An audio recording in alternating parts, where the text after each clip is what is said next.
Welcome back. Here we'll cover the question, what is security and why do security solutions often prove ineffective?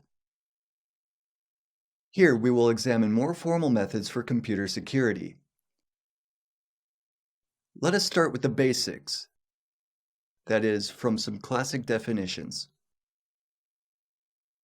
The first comes from Cambridge Dictionary of English and states, security is an ability to avoid damage resulting from any kind of risk, danger, or threat.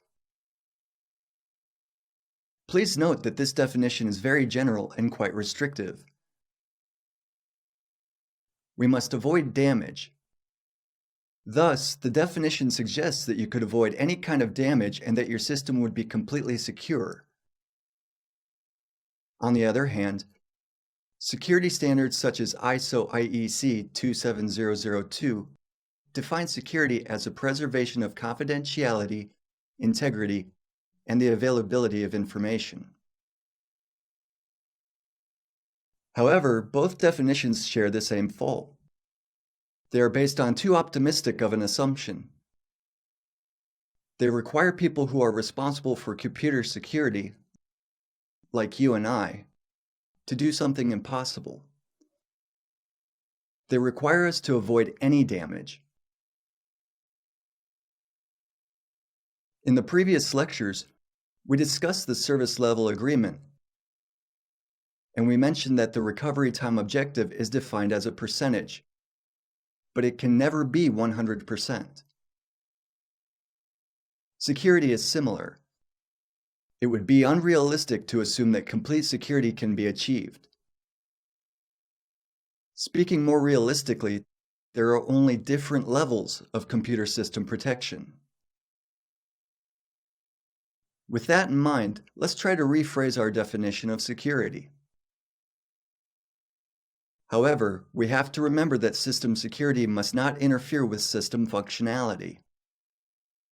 That is to say, you cannot implement security solutions at the expense of functionality. Granted, it would be relatively easy to design a highly secure but very impractical system.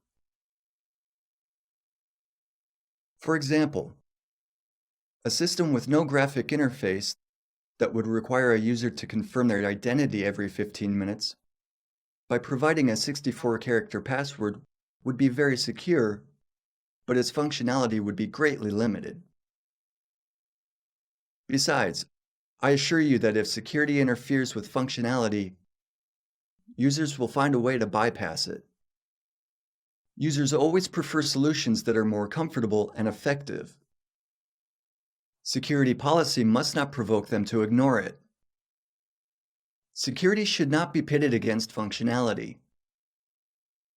Keeping that in mind, let us try to redefine security once more. The goal of security is to be able to avoid too much damage by assessing risk, dangers, or threats. It may not sound that optimistic, but it is certainly more realistic. Therefore, we will consider how to assess risk and potential damage by means of threat classification.